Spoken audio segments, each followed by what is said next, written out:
Everyone, ఒకసారి మన దగ్గరికి రామోజీ ఫిలిం సిటీ అవతల నుండి పంపించడం జరిగిందండి ఈ చెప్పుల్ని. ఈ చెప్పుల పరిస్థితి మీరు చూస్తున్నారు కదా, లాస్ట్ స్టేజ్ లో ఉందన్నమాట. పడేసినా ఎవరు తీసుకోరు దీన్ని.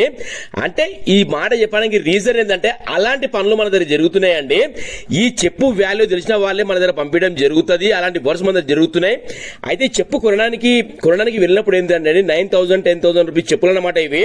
ఆ పైన మీరు చూస్తున్నారు కదా, జెన్యూన్ లెదర్, స్వెట్ లెదర్. అది ఆ వాడక సరిగా మెయింటైన్ చేయక పక్కన పడికి ఇలా అయ్యింది. సార్ మన వీడియో చూసి మన దగ్గర పంపించడం జరిగిందండి. ఎలాంటి పనులు జరుగుతున్నాయి మన దగ్గర మీరు ఊహించరండి. అంత ఎక్సలెంట్ వర్క్ జరుగుతున్నాయి.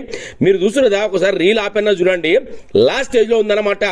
ఈ వర్క్ అయిన తర్వాత మీరు నమ్మరు, అంత ఫెంటాస్టిక్ వర్క్ అయింది మన దగ్గర. అసలు ఇట్లాంటి పనులు జరుగుతున్నాయి. బలరాం ఫుట్వేర్ మన షాప్ పేరు. చేస్తే వర్క్ అనేది ఇలా అయింది చూడండి. అసలు మీరు బిలీవ్ చేయరండి. ఆ చెప్పు ఈ చెప్పు ఒకటంటే కింద మీరు చూస్తున్నారు కదా, మొత్తం సోల్ మారడం జరిగింది. సైడ్ లో వుడ్ వర్క్ చేయడం జరిగింది. ఇంకా ర్యాపిడో అన్నోళ్ళు కూడా ఏంటంటే అక్కడ నుంచి సార్ కస్టమర్ వెహికల్ బుక్ చేసినప్పుడు వాళ్ళు మా దగ్గర కొంచెం షాక్ అయిపోతారు అనమాట. ఏందన్నా ఇంత దూరంకి వెళ్ళి పంపిస్తున్నా ఈ చెప్పులు అని.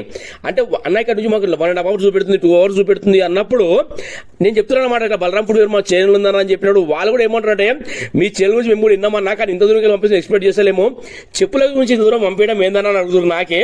అసలు అట్లా అన్నప్పుడు ఎంత హ్యాపీ ఫీల్ అవుతుంది అంటే, నిజంగా ఒక కస్టమర్ మనం నమ్ముకొని ఒక 40-50 కిలోమీటర్ నుంచి ర్యాపిడో చేసి పంపిస్తున్నారు అంటే, పటంచేరు కానివ్వండి, సంగారెడ్డి కానివ్వండి, ఉప్పల్ కానివ్వండి, చాలా దూరం దూరంకి వెళ్ళి ర్యాపిడోని చాలా మంచిగా యూజ్ చేసుకుంటారు. నిజంగా చెప్తున్నా, వాళ్ళకు టైం సేవ్ అవుతుంది. అంటే అప్ అండ్ డౌన్ ఖర్చు అయినా పర్లేదు, పని మంచిగా అవుతుంది అని నమ్మి దానికి పంపిస్తున్నారు. నిజంగా చాలా చాలా హ్యాట్స్ ఆఫ్ అండి ప్రతి ఒక్కరికి. Thank you.